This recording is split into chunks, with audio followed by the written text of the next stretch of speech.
lods! Ngayon magpiprito tayo ng isdang talakitok.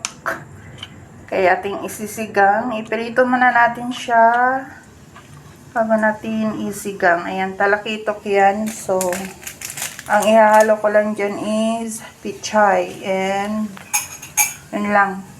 Yun lang nabili ko, kakamadali. Kasi nakatulog ako. Ayan, prito muna natin siya.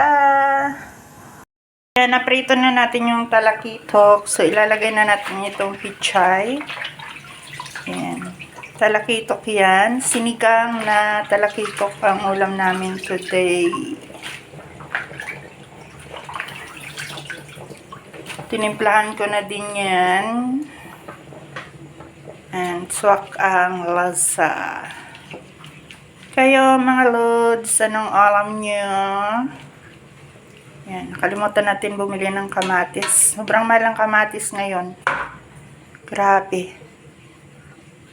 Yan, takpan natin. So, yan, okay na siya. Yan, talakitok. Sinigang na talakitok.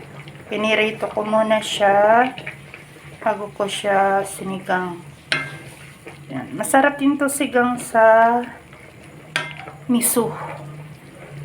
Yan, kaya ng mga ulam nyo, mga lods. Thank you for watching. Babu!